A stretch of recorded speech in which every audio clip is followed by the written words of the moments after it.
You cannot breathe. Last moment. You cannot breathe. The next moment. Only this moment.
Mind wanders. That is the nature of the mind. Let it wander, but you can be a silent observer.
Again and again, each time, if you are distracted, bring your attention back gently but firmly to the spot where you experience that subtle sensation of the breath.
Now turn your attention from the breath to the mind itself.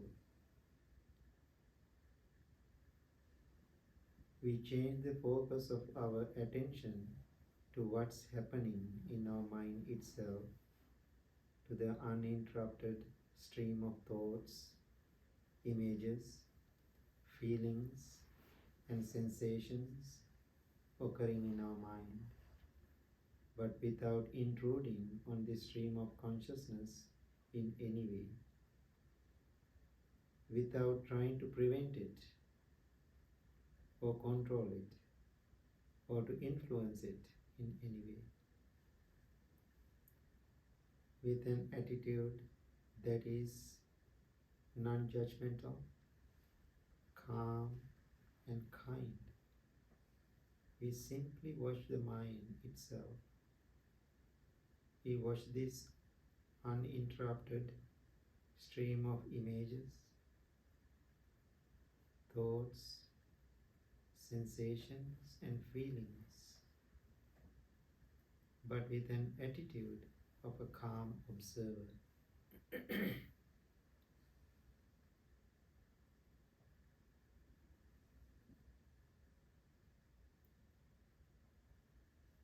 A silent watcher observes what comes and what goes, but he does not get involved like a wise person sitting quietly and hidden at the edge of the pond in the middle of a forest. He observes the different animals that come out of the forest to the pond to drink. He observes the small animal. He observes the large animals, the beautiful ones, the ugly ones. He does not really mind which animal comes and what animal goes. He is not attached to the beautiful ones. He is not repelled by the ugly ones. He is not frightened by the large ones, no different to the small ones. He simply observes with detached interest whatever comes and goes. The silent watcher simply observes The uninterrupted stream of thoughts, images, feelings, and sensations which arise and pass away moment by moment like water bubbles rising and dissolving back into the still clear water.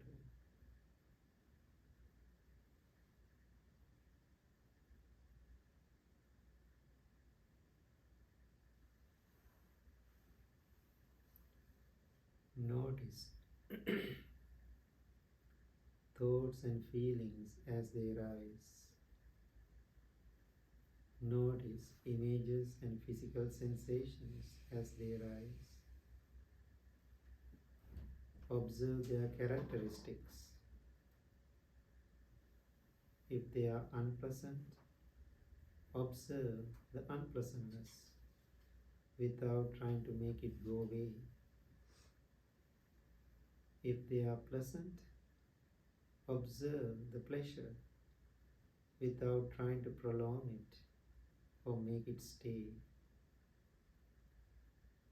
If they are neutral, observe them anyway without diminishing their importance or ignoring them. Watch them rising and passing away.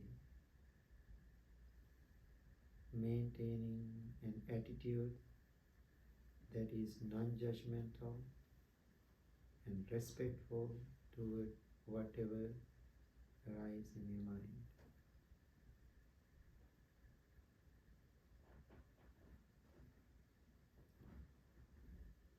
Watch thoughts instead of thinking them. Watch them arise and passing away. Watch feelings and sensations without identifying with them, without taking it to be I or mine or something happening to me. Just watch them rising and passing away. Sounds, smells, images, feelings, whatever experience presents itself to you briefly in the present moment and then disappears. Observe these without becoming involved in them, without reacting to them, without clinging to them, without pushing them away. When a thought or feeling arises, as you watch it, understand that it has no substance, no permanence. It has risen and it will pass away. Watch it without getting involved and see how long it lasts. Whatever it is, allow it to rise and pass away. Don't grasp, don't push away, just watch.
May peace be with you.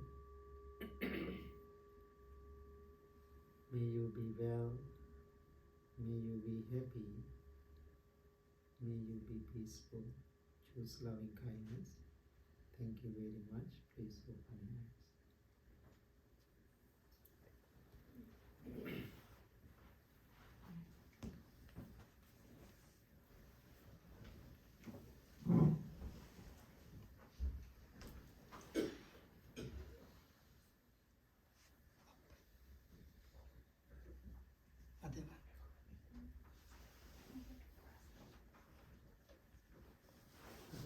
Good. Maybe you can reduce a little bit.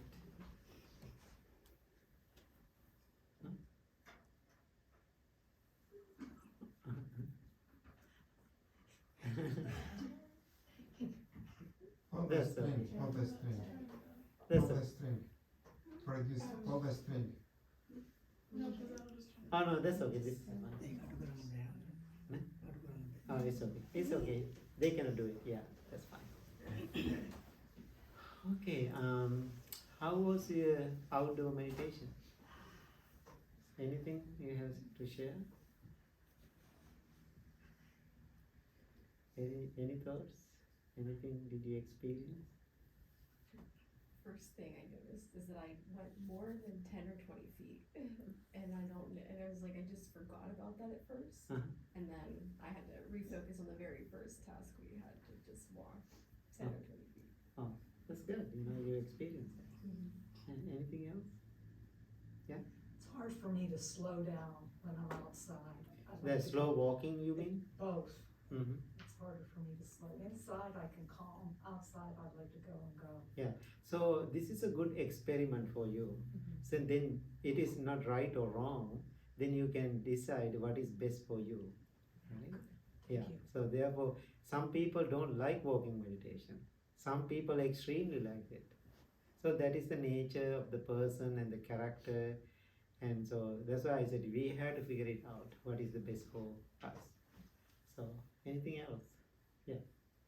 I like to, normally when I do walking meditation, it's on something very, very flat, and I was walking out front where it's very uneven and lots of crunching, and I realized it made me stop and pause more because I really had to pay attention to where my feet were going and my balance, and so that was another way of coming back as opposed to sometimes when I'm walking, I'm saying things or focusing on the feet. Right, exactly.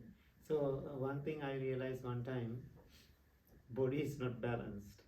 So especially when we are walking, so that's why I gave those, traditionally, what Bhante Sujatha did, there's a traditional walking meditation. So I did so many years that. Then after I experienced with people, it is very difficult and challenging. Then I add another option for people, then they can try both. Then you can find best one for you. Yeah, that's a good experience too. Okay. Anybody else? Any other thoughts? Yeah.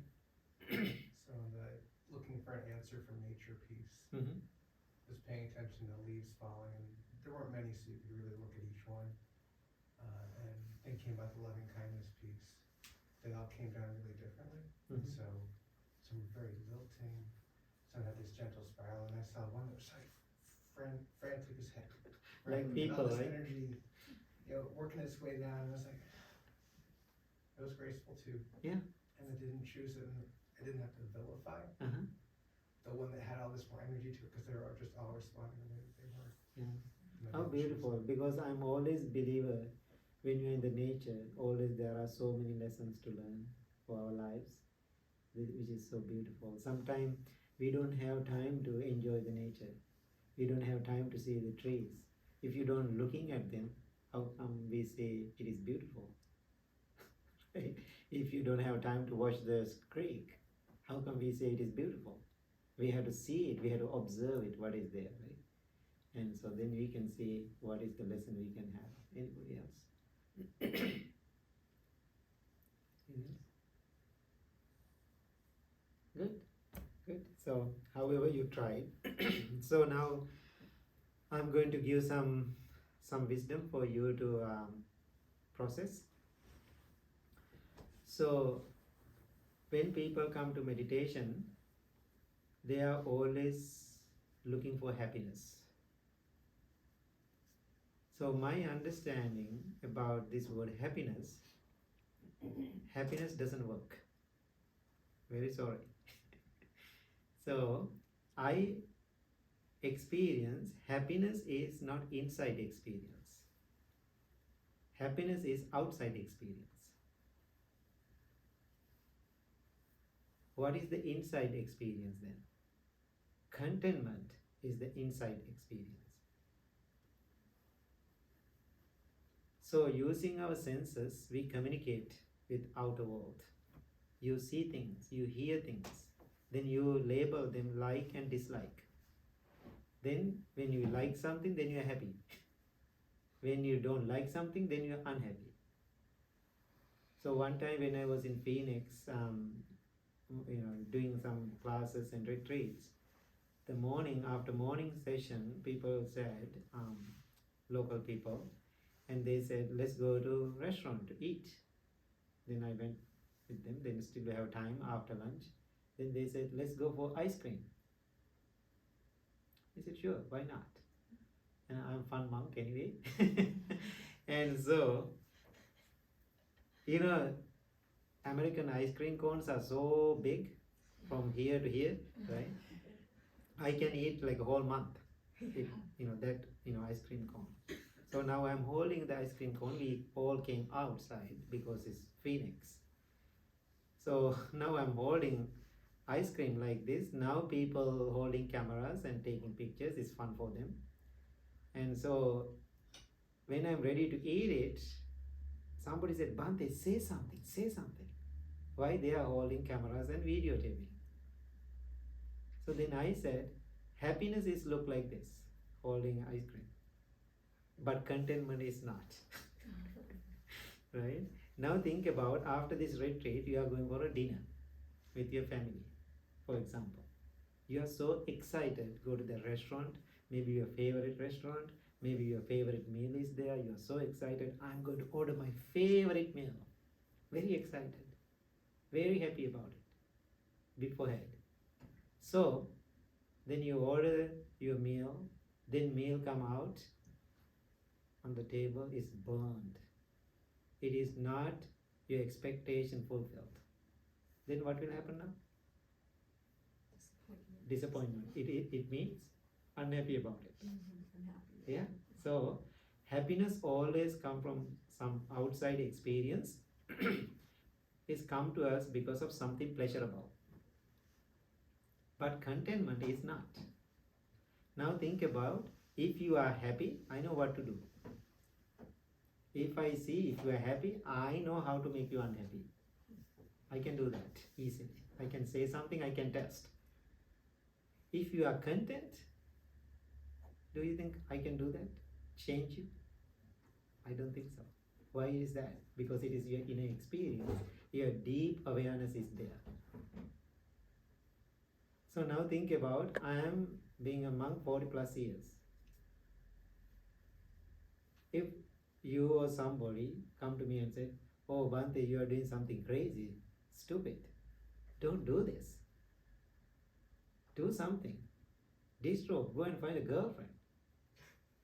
Somebody say to me those things, do you think they can sell it to me? I don't think so. Why is that?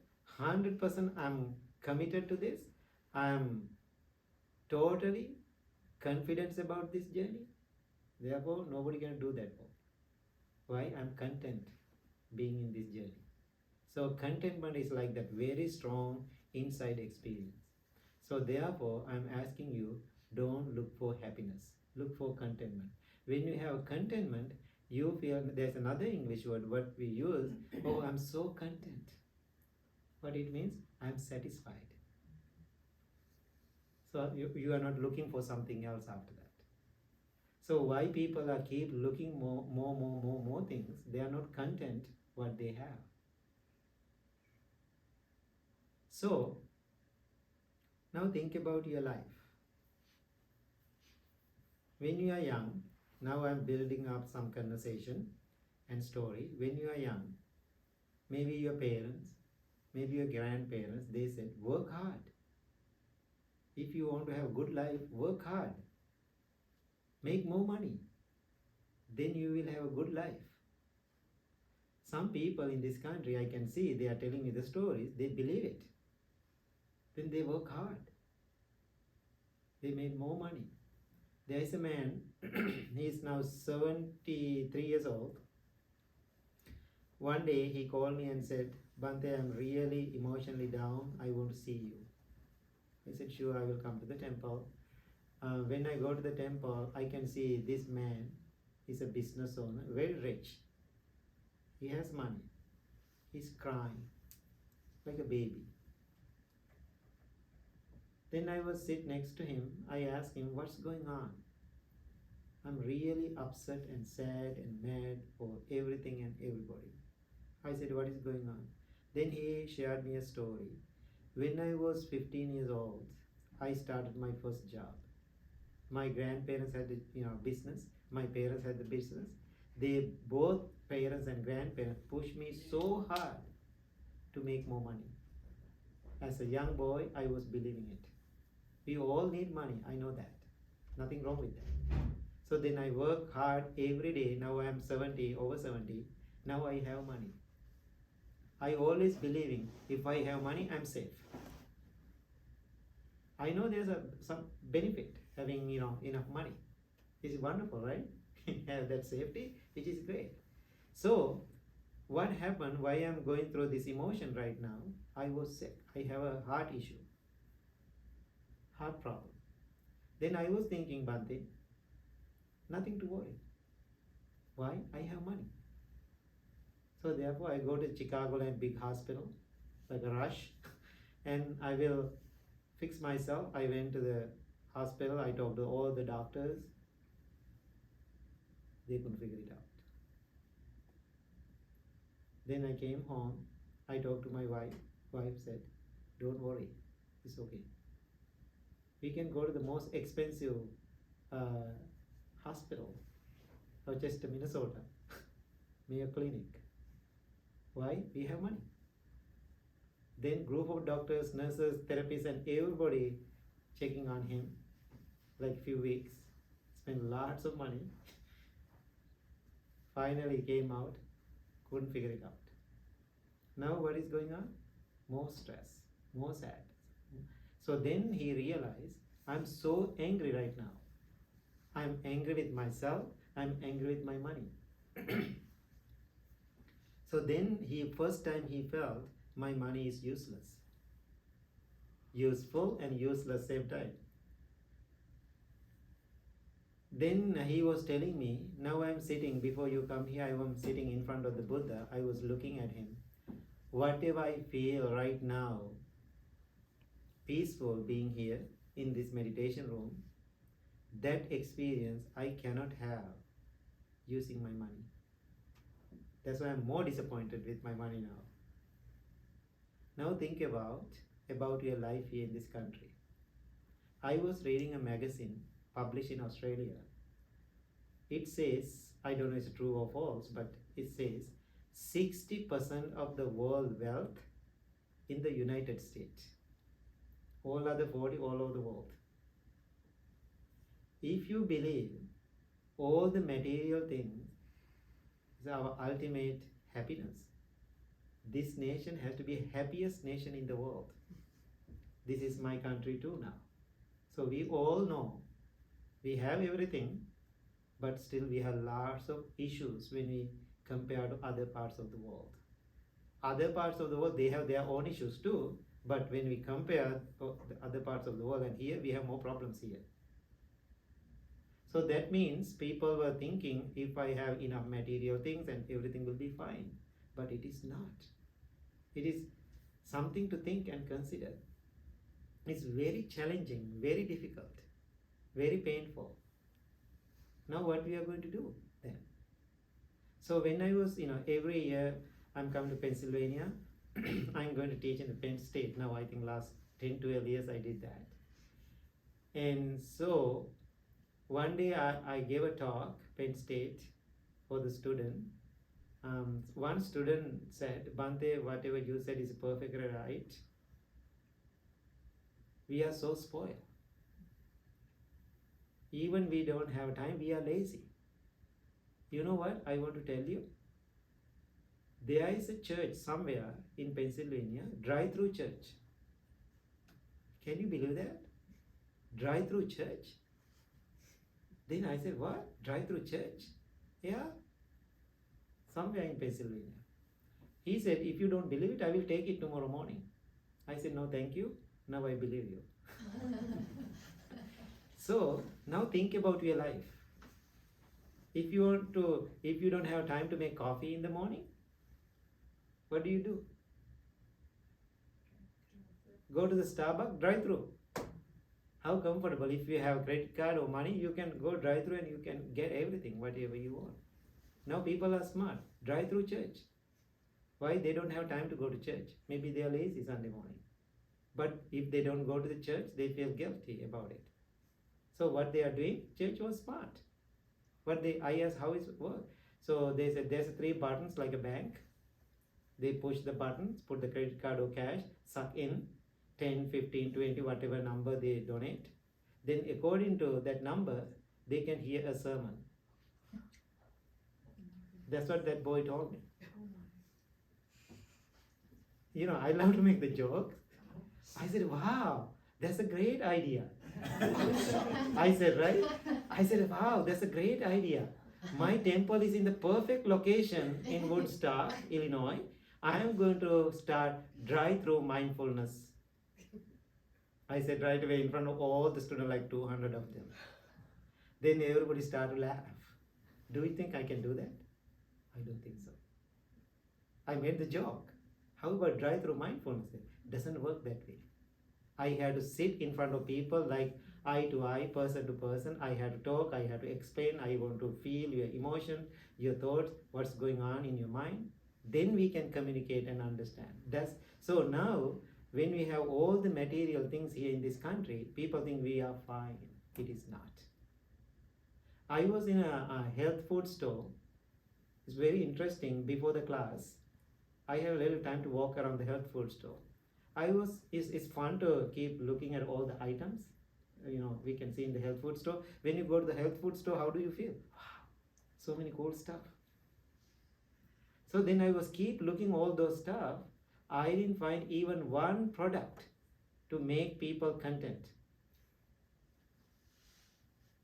All the products, they are to make people happy. Now think about it. So now people are working so hard to bring joy and happiness into their life, but they don't know what it means. One day I was doing a wedding. Now everything is money sometimes, right? One day I was doing a wedding. So I know one lady, she's always come to the temple and practice meditation. At the wedding, I met her husband. Then he came to me and said, Bhante, my wife is talking about you highly. And so then I said, thank you, I'm happy to hear that. And then he said, I want to learn how to practice mindfulness. Then I said, sure. Then I asked, where do you live? Then he's not far from the temple. I said, we have 386 meditation classes per year. You can come to the temple. Automatically you will learn. Then he said, to the temple? I said, yes, why not? No, that's not my style. Then I asked him, what is your style then? Then he said, I'm a famous business owner.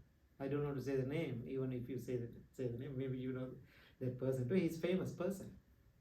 I know now. And so, then he said, if I go to the temple and sit in front of the Buddha and in front of all the people, people are looking at me. I don't want that. Totally makes sense. Being public is very difficult sometimes, I know that. So cannot go to a grocery store, even 10 people come and talk to me. So therefore I don't go to that much public places like that. Intentionally I don't go. So then I understand, then I said, yes, this makes sense. So then he know how to make the deals. His deal was, how about Bhante, you come to my house and teach me and my wife how to practice mindfulness. I said, sure, why not? If you are interested to learn, if you invited me to your house, definitely I will come. Why? You have that interest to learn. I want to support. I said, sure. How about Wednesday morning 10 to 11? I will come to your house. I will teach you how to practice mindfulness meditation. Then right after, I confirm time and date. Traditional American question arise. What is that? How much do you charge? So that time, I'm talking about many years ago, that time I'm very uncomfortable to talk about money. That's not my background. So then I said, sorry, don't worry about the money. It is free of charge. I will come to your house. I will teach you how to do meditation. Right after I said free of charge, he made his face.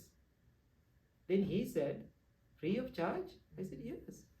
Then he said, if you are giving your service free, I don't want it.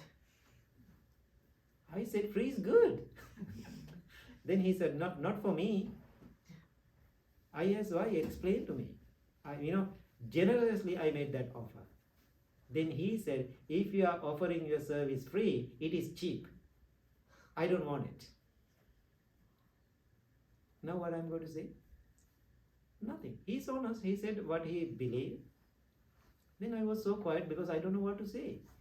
I just was quiet. He's sitting next to me. I'm the one doing the wedding. And so now I feel the tension from his side. He's thinking. After 10-15 minutes later, again he said, I cannot believe it. You don't charge for your service? I said, no. Then he said, how do you survive? I said, so far, you can see I'm here now. However, I'm surviving. And so then he said, I cannot believe it. You don't charge for your service. Now he keeps asking the same question. It's a little bit annoying too. After 30 minutes, maybe 30 minutes later, when he keeps asking the same question, perfect answer came to my mind. So when he asked the third time, you don't charge for your service? I said, sorry, my meditation practice is priceless. Oh my God, right after I said that, he shut it down. I think universe gave me the answer. My meditation practice is priceless. Now he was thinking for a moment and he said, he's a smart guy. He said, I really like you. Then he has something funny for me. Are you going to be a monk rest of your life? I said, yes, that's my commitment. So then he said, if you are planning to disrobe, please let me know, okay? I asked why. You can join to my business as a businessman. I was laughing. I said, thank you so much for the offer. I will keep in my mind if I need that help. So that's how people feel. They think money is everything. So then I was teaching meditation almost 3 months in that house. So he said, come to my house, it's okay. When I go to that house, when I park my car in the driveway, I can see a couple of most expensive cars on the driveway. Big house. I can see what they have, their lifestyle. Husband and wife, 2 children. So a few months later, this lady came to me and crying and emotional. Bhante, I practiced with you many years, but I want to tell you the truth. Now my husband also practices meditation. Last 20 years, we are married. But something happened with him and me. We are separated inside the same house. So many years we are sleeping in the 2 separate bedrooms. I can see it's a big house. So I really hate him, she said. In the morning he wakes up early. Why? He has to go to the business. I hear he's walking around the house. I never come out from the room. Why? I don't want to see him in the morning. In the evening, I hear the garage door open. I don't want to hear that sound. I hate that sound. That means he's coming home. That's how I live with him last many years. Because of my children, I want to live in that house. That's why I came to the temple to learn how to practice meditation. Now finally he wants to get into that spiritual journey. I want to help him, I want to support him. So last night he asked me, we meditated together. He asked me, I'm very sorry what happened in life. Therefore, please forgive me. I have some tools now. I really want to work on it. Please give me one more chance to try. Then she was thinking the same thing. Then finally, they came to the conclusion they are going to live together again. Then he made the proposal. Please go and ask Bhante. We want to redo our vows.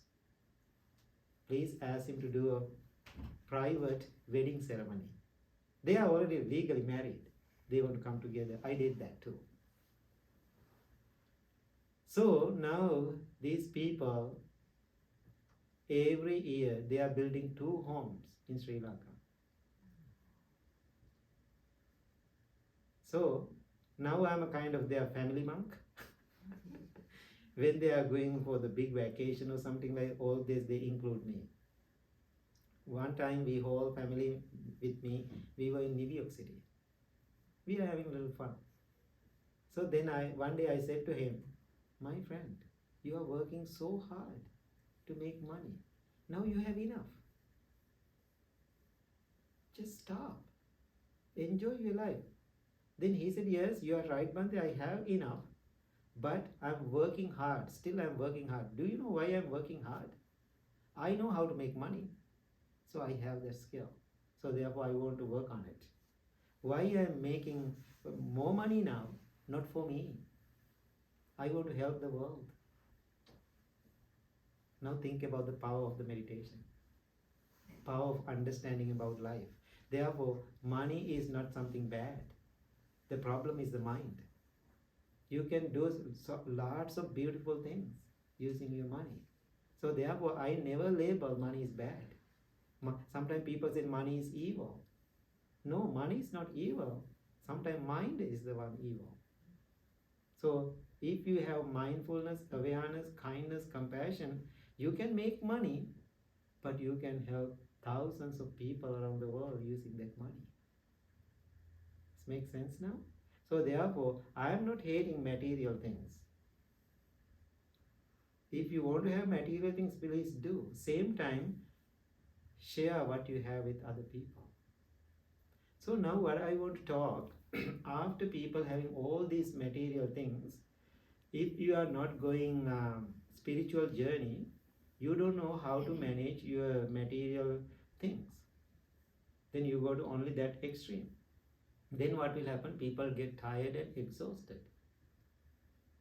Then now you have houses, you have cars, you have money in the bank, then you have most basic everything you need in life. But now I'm asking people, are you happy now? Then people say no. Then people say, Bhante, yeah, I have money now, I have a job, I am making decent money. I feel lonely. I feel I want to find somebody. I said, okay. I don't say no. Then they go and find a girlfriend, boyfriend, or whatever they want. Then they come to me and introduce, this is my boyfriend, this is my girlfriend. I said, I do the blessing and do everything, my job, right? And so, then after a few years later, I'm asking, are you happy now? Oh my God, I did something wrong. Why I made this decision to marry somebody? Why? They are going some issues now. Now they are going opposite direction. That's what I see. That's life. Then people say, or then they separate or divorce doing those things, right? Then sometimes people come to me and say, Bhante, I'm lonely. Even married didn't work. But if I have children, I will be very happy. Then I'm quiet about it. I said, okay, whatever you want. Then they go and have, children. Then I'm asking, now you have children, are you happy? Oh my God, Bhante, these kids are crazy. I cannot even sleep because of them. I'm worrying about them. One mother told me, my daughter was in the college in California. Then she returned home after school. Now she's living with me. Every night when I go to bed like at 9:30, she's getting ready to go out. Then I'm always asking as a mother, where do you go?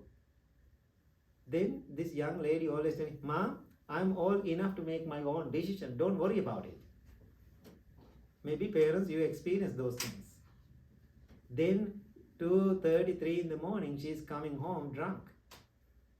All night, my night is ruined because why? My only daughter, I'm so worrying about her.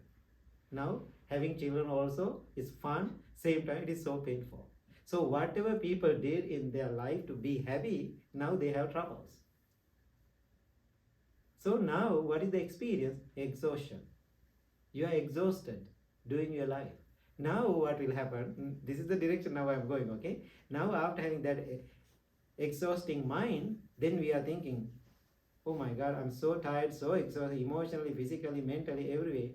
Now I had to find something good for me. Then people go Google. Then they are looking for yoga, holistic life. Then you go to yoga studio and do the yoga. Then you Google meditation, mindfulness. Then you will find Pittsburgh Buddhist Center. How wonderful, right? So then you come to meditation. Then you are doing meditation. So then after your experience, then you are looking for those things. Then you are keep doing meditation. Go to this retreat, 10-day silent retreat, yoga retreat, this retreat, that retreat. Retreat is crazy right now. People doing all the different retreats. It's become so trendy, so expensive. The retreats are so expensive, so trendy. People keep doing that. So, sometimes people believe when I do more retreat, more meditation, I am going to be so peaceful. It is not. There are so many crazy people, including monks, sorry, right? Sorry. And so, crazy monks too. Crazy meditation practitioners too. Maybe I am crazy too. I don't know. If I'm crazy, please tell me. And so anyway, yes, a little bit, right? So anyway, so now people come to meditation. Then they are going this retreat. I was doing a retreat, 10-day retreat. After my retreat in Kuala Lumpur, Malaysia, actually, 10-day retreat, I gave lots of time to ask questions. Then I said, I'm done. 10 days. Now I had to go and get ready, pack, and ready to leave to Chicago. So one Chinese lady, she's from Malaysia, Malaysian Chinese. She came to me and said, Bhante, I have one more question to ask. Now I want to say something, but I was patient about it. And then I said, what is that? I did 10-day meditation with you. This is my question. After 10 days practicing meditation with you, where I'm at? I want to know where I'm at. Oh, she has the wrong person. Right? I made my face. I said, how do I know where you're at? Even I don't know where I'm at. I'm trying to figuring out myself where I'm at. Don't ask me. I just walk away. Right? Then I went to the kitchen. So I try to get some water. Then I can see this woman behind me. Bhante, I'm here. So then she said, you don't give me an answer? I said, I did. I don't know where you are. No, you didn't. That's not the answer. Then I said, if you know the answer, why are you asking me this? Now she's giving me a hard time. And so then I realized she's not really doing the meditation. Then I said, how many retreats did you do before? She said, so many retreats. All the famous teachers go through that, Malaysia, go to Australia, and, monks are going there, always teaching all the celebrities. Then she said, I went to this retreat, I went to this retreat, this person retreat. She did lots of retreats. I think only thing she's doing retreats. Then I asked her, now she's getting to my trap. Then I asked her, did you ask the same question from other people, other teachers? Oh yes, every teacher I'm asking that question. What did they say? They said, I'm doing great. I'm doing wonderful. Then I asked her, if you really know, if they confirm already you are doing wonderful, why you are asking me? No, I want to know your words about it. I said, don't play the game with me. I said, I'm very sorry, I'm not confirming that. Because I'm trying to confirm myself. Still, how I'm going to confirm you? Now, what she was looking for, recognition. Recognition. Bhante Sujatha endorsed my meditation practice. Other teachers endorse my meditation practice. It's kind of getting a reward, a word like that. That's what she's thinking. I said, don't play the game with me. I'm not that kind of person. Then I felt a little sad, but she said, other teachers always confirm my practice, I'm doing good. But I said, I don't know if it's right or wrong. I don't want to judge about them, but I don't do that. I can discuss about your meditation practice, but I cannot confirm. You have to confirm. This makes sense? So you know how you are doing. So then I explained to her, this is the teaching part, okay? Then I explained to her, if you are doing meditation every day, how do you know you are doing well? Now I am going to ask you, how do you know you are doing so well when you are practicing meditation? It's your life. Yes. It's how your life is, your reactions to things, how you feel inside when something happens. Wonderful. Wonderful. You know, you can see through your life experiences you are doing good. Then now she is sitting in the kitchen with me and now I am giving a Dharma talk again after 10 days later. Right? So then I explained to her, there are few things. This is how I am figuring out my practice. When you are practicing meditation every day, the first thing, your loving kindness getting better in your life. Your self-love getting better. Self-love have two areas to focus on. One is physical self-love. Other one is the mental self-love. There are two kind of groups in the world. When I go to exercise or something, or yoga, I can see some people, physically they are beautiful. You know, well-built muscles. They are wonderful. I'm walking, they come and see and talk to me. They are good-looking people, physically. That means they did lots of physical loving kindness, which is wonderful. When they talk to me, their mind is totally opposite. Beautiful bodies, suicidal mind. Then I meet another group of people who come to the temple and practice meditation, very proud about it. They always talk about it. They always talking about the mental clarity and things, but totally neglecting their physical body. They eat all the sugars. Emotional eaters. Today when we have lunch, you know, very rarely I get Sri Lankan food. So that means I become a little emotional when I say Sri Lankan food. So when I come to these kind of places, I always get Sri Lankan food, right? Very rarely I get it. So today I was a little excited about it, but I was mindful about it. Now monks, they're trying to feed me. They are very hospitable.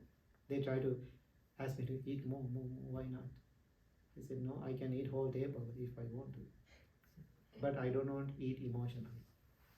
Make sense? That is meditation. That is meditation. So therefore, your physical loving kindness and mental loving kindness go even, balance. If you are not doing those two things together, your meditation is not successful.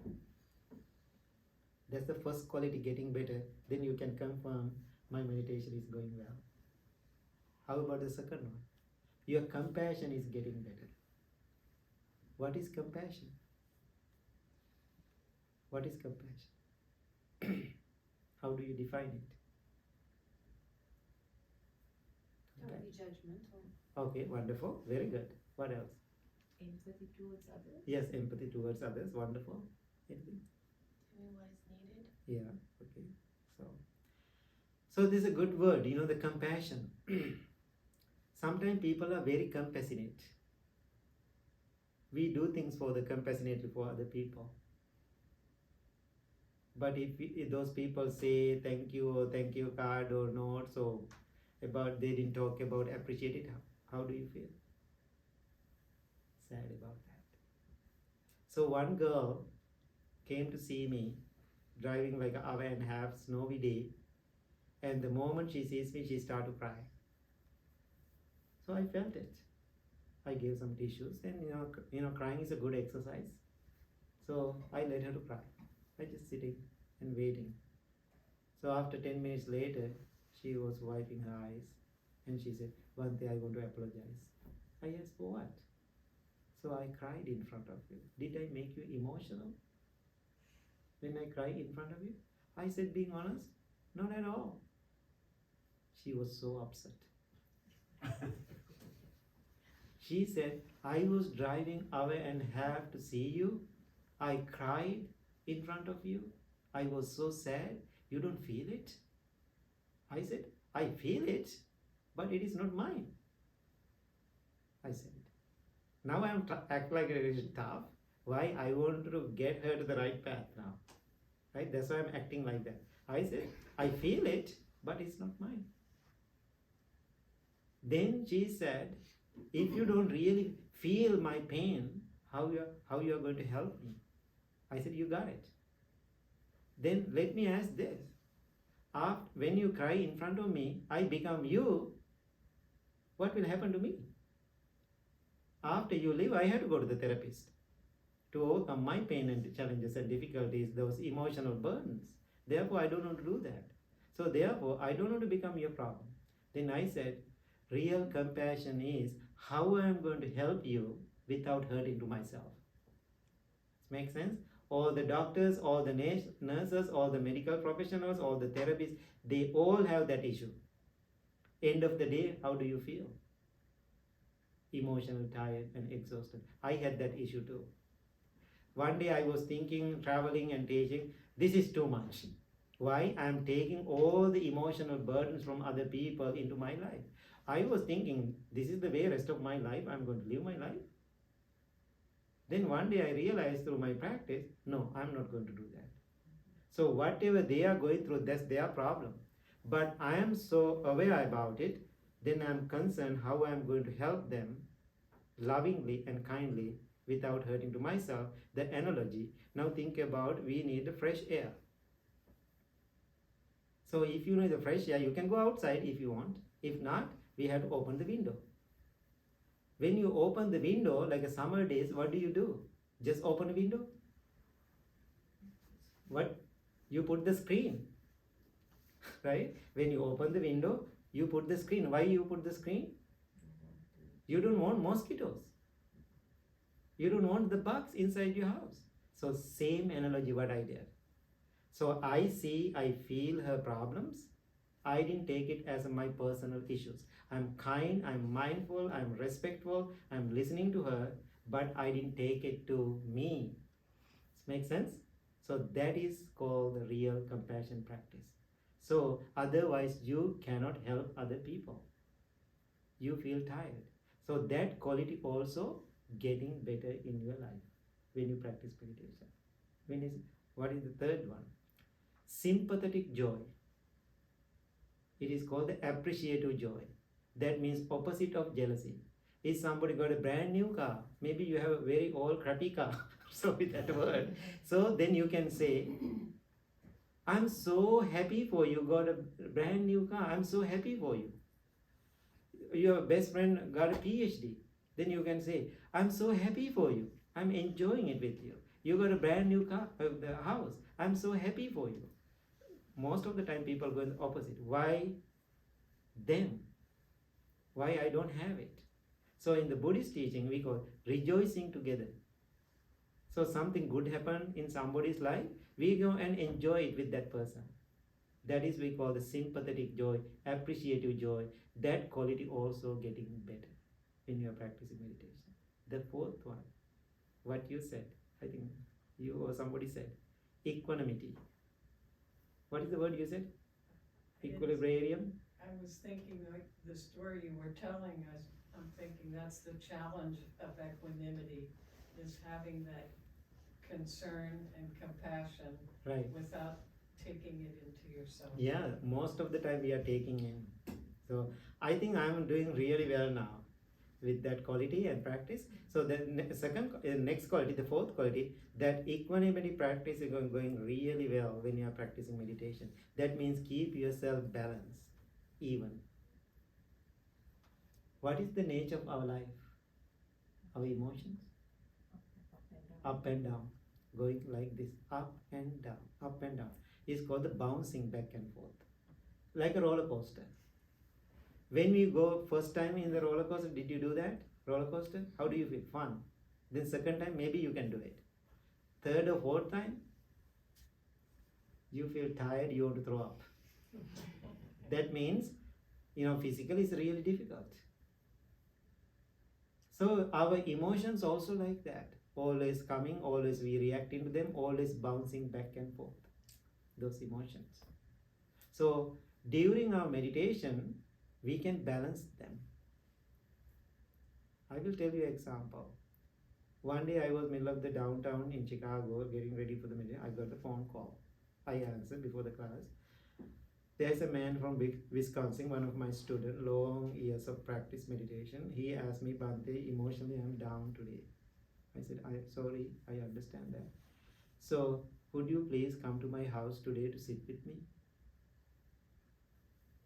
Then I said, my friend, I finished my class 9 o'clock at night.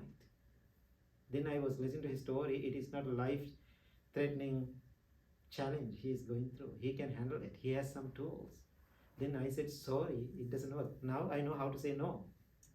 Thank you, you train, right? I know how to say no. I said, doesn't work today. If I come to your house, maybe 2 in the morning, can you believe still he said, it's okay.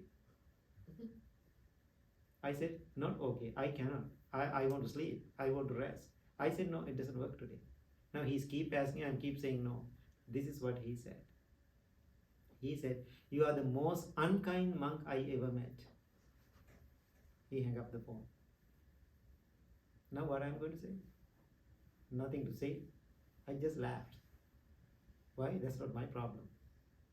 So then I did my workshop. Then I returned to the temple. Next Saturday I was teaching meditation at the temple like this. Then I can see this man is sitting in front of me. I'm totally fine with that. Then after meditation I get up. I went to the social room. Then he came to me and said, Bhante, I want to apologize for other day what I said. Then I asked, what did you say? What did you say? Then he said, I said, you are so unkind. I said, okay. So I want to apologize. I said, apology is a good thing. I really appreciate that. But that's your problem. That's your problem. Then he said, apologize. I want to tell you, you are a good monk. I said, that's not my problem either. Thank you so much. Then I explained to him, other day you said, I'm unkind. Today you are saying, I'm kind. I said, both things not belong to me. That's how you see me. So therefore, when you say I'm a good monk, yeah, I'm a good monk. When you say I'm bad monk, oh, I'm a bad monk, then my emotions going back and forth. Therefore, I don't want to give my mind power to somebody else. I don't want to give my power to you. You don't want to give your power to me. So I am managing my mind, you manage your mind. This makes sense? That what we are doing, we are always get into the other people's garbage bin. We always get into somebody's garbage bin. That's my analogy. When you see the garbage outside somebody's garbage bin, you jump into the garbage bin and close the lid. Then after you get out from the garbage, oh, I smell bad. Then you are screaming at me because you jump into my garbage bin. Then don't complain about it. Why you jump into it? So therefore, I made the decision with my equanimity practice, I don't want to jump into somebody's garbage bin. So therefore, I keep myself separate, my practice. This makes sense? So when people do all those good things or bad things, don't react. Good or bad, that's how they see it. Sometimes people think I'm a good monk, maybe I'm not. Some people say I'm a bad monk, maybe I'm not. So therefore, I don't respond to both. I just say thank you to both. That's my practice. I will tell you another beautiful story. There was a beautiful temple. Okay? So there was a young monk, like him. He was so handsome, like him, right? Handsome young monk. And so Um, Now he's doing great job in the temple, in the village. People love this young, good-looking monk. So people really helping him to run the temple. So there was a young, beautiful lady in the village. She was thinking, oh my God, this monk is so beautiful, good-looking guy. I really like him. Now she's making her own story in her mind. One day, she had a little time to talk to this monk. Then she expressed her feeling. Hey monk, I really love you. So you are not good for the robe. So please come with me. So she made the proposal. Then monk was so kind and she said, sister, thank you so much being honest. Thank you so much for asking. But I'm committed my life for this journey, therefore I cannot do that. I'm very sorry. He was so kind. Then, but she was keep trying. But monk keeps saying no. Now think about in the morning I said, what is that now? What love? Is there? Emotional love is there now, right? In the beginning, very emotional about it. Now, she is keep asking, monk is keep rejecting. Then what will happen to that emotional love? Turn into what? Anger and hatred. Now, she's really angry with this monk. Then what happened? Because he's neglecting, not really neglecting, he said no. So finally she had another affair with another young man in the village. Now she's pregnant. Then parents asked, who is the father? She was thinking, this is my time. Right away she said, monk at the temple is the father. Now what happened to people? People are so into this young monk. They ran to the temple, insult this young monk. You are a cheater. You took all our donation. We fed you. This is how you treat us. Now think about our daughter is pregnant. You are the father. The monk said, okay, isn't it? That's the only thing he said. He didn't say nothing. Then people laughed. The baby was born. Now parents were thinking, he has to be a man. He has to raise this baby. Took the baby and took to the temple and leave the baby at the temple. This is the baby. You have to take care of your baby. Then monk said, okay. Monk took the baby. Now monk is raising the baby, no support. He's farming and doing everything, raising the baby. Then young mother, she feels terrible now. Why? This monk taking all the benefit of the baby, having a good time, but now baby is almost a year old. Now he is having good time with my baby. Now she feels jealous about it. Then she was thinking, I need my baby back. Then she went to the parents and said, sorry mom and dad, he's not the father. Fisherman in the village, he's the father. Then what happened to people? Now going opposite. That's the nature of the world. People ran to the temple, bowed to the monk and said, I'm very sorry, we insulted you. You cannot be this job. You are a monk. How come you are going to raise a baby? Therefore, give the baby back. Then monk said, okay. Give the baby back. What is this mind called? Balanced mind. Now I can see American mind. I can read all the American minds now. Okay? Now I know what you are thinking as American. That is injustice for that monk. We had to sue her. We had to fight for that. We had to go to court. That's what Americans are thinking about. Why that monk stand for him? Now do you think if that monk that day say, no, I'm not the father. I didn't do that. Don't put me into the trouble. He is really trying to explain. Do you think those emotional people will believe it? No, they don't believe it. Monk was smart. He said, okay, I want to be smart. He didn't fight for that. He stay calm. Why? Human emotions always going up and down like a cycles. Monks know that because of his practice. So he was thinking, he's smart. He was thinking, I'm going to raise a baby. Better than beating me up. How wonderful. Now he gave the baby. So now I'm asking, can you come to that mindset with your practice? How powerful that mind. So that quality also getting better. I was telling these young monks today, I get a lot of criticism. One time, somebody opened a Facebook page for me, under it says anti-Buddhist monk, because my nature, way I am working beyond the traditions. I do the traditional thing when I am in that traditional background, respecting to that tradition. Otherwise, I don't do all those things where I am. I always adapting to the, without losing my practice. So they criticize me like 8 months. So many mean, bad things telling about me. I was so sad, moment of disappointment. But within 1 minute, I address everything. That's not my problem, that's their problem, let them to do it. Now after 8 months later, everybody start to report it. Then they put it down. So therefore, I think all those experiences helped me to find my balanced mind. So that quality also getting better when you are practicing meditation. You can see now, right, what meditation is really affecting you. 2 more. So the next one,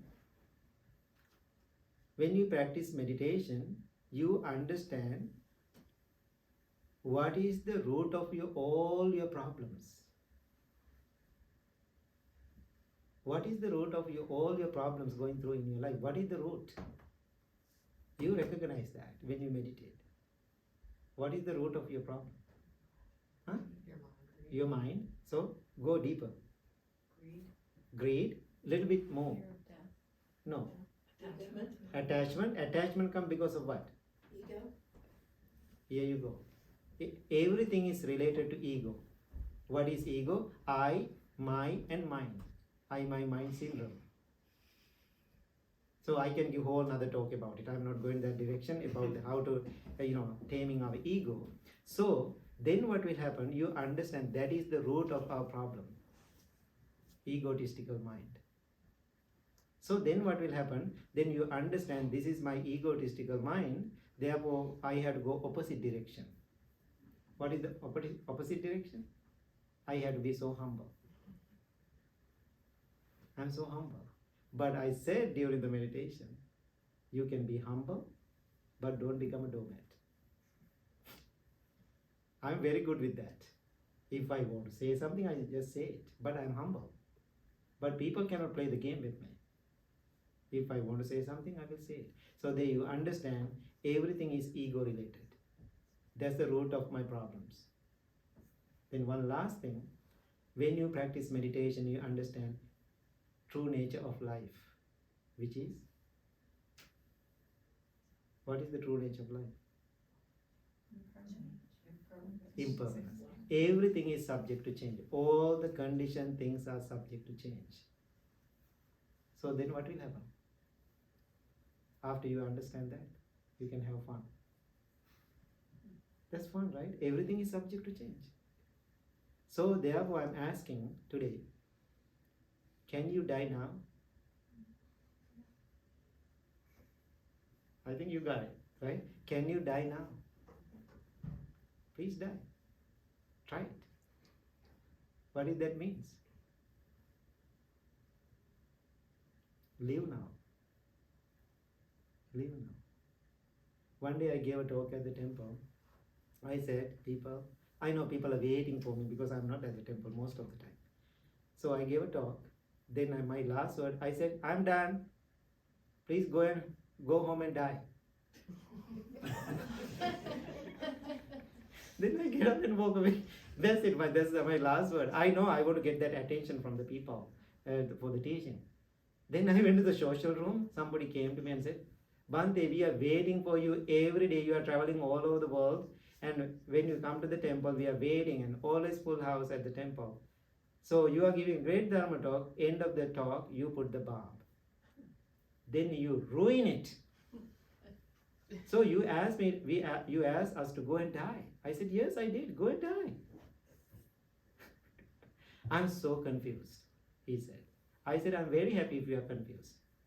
I'm not here doing retreat to make you happy. I want to see you are confused. End of this retreat. Why is that?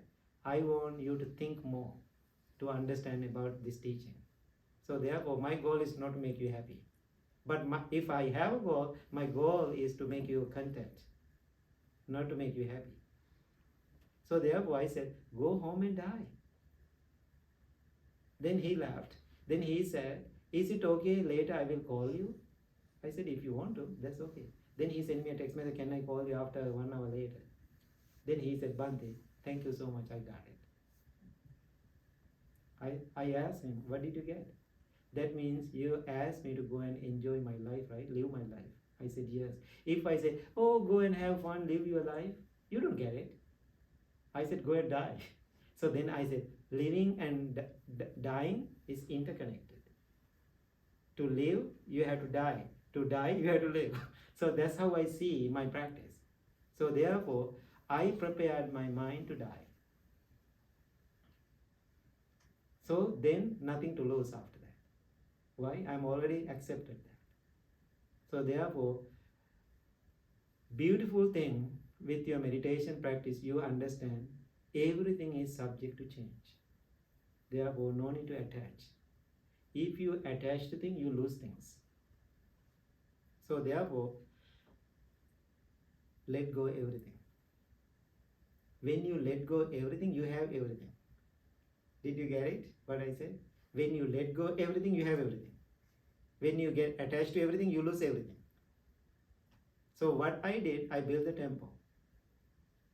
The day I opened it to public, I said, mission is completed, I am ready to leave. Then everybody, what? 20 years working, you are leaving? I said, I'm not leaving, mentally I am giving up. But I am responsible. But mentally, if I lose it, I'm okay.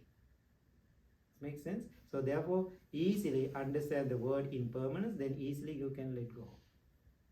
So one last thing, when I was doing a retreat in Costa Rica, the first morning after breakfast, I went to the washroom. When I coming back to the dining area, everybody was so loud. My team. So the moment I walk into the hall, they stopped talking. Then I said, haha, I know you are talking about me, right? Then they said, yes, we do. So I said, what's going on? Then people said, Bhante, we are so worrying about you. We are sad. I asked, why? I'm happy here. So after meditation, morning meditation, we are planning to go doing some fun things. I said, what things are going to do? We are going for zip lining. Zip line. Then after that, we go to the beach. I said, then why you guys are worrying about me? We are thinking what we are going to do for our beloved Buddhist monk. We cannot leave you here at the center by yourself. That's why we are talking about it. I said, who said I'm not coming? Then they asked me, do you come? I said, yeah. Are you going to do zip line? I said, yes. Then I went with them, I did the zip line. Then I went to the beach too. We did the meditation at the beach. We had lots of fun. Then people asked, oh, we were thinking Buddhist monks are not doing all the fun stuff. I said, no, I'm eating too. I do all other things what other people do. But only difference is I have mindfulness and awareness. I know my limits. This makes sense? So person who prepared the mind to real truth of life, he or she is going to have fun. Enjoy. Why? We don't know about tomorrow. We don't know we have tomorrow. So therefore you have today. Therefore live your life today. So when you are practicing meditation, those qualities really getting better in your life. If you are doing another 100 years doing meditation, if you are the same difficult person, don't come to this Pittsburgh Buddhist Center. Why is that? You are just wasting your time. So therefore, day by day, moment by moment, please feel you are getting better with those qualities. That is my teaching. So any questions? No need to accept everything, okay? No need to accept everything. So any questions?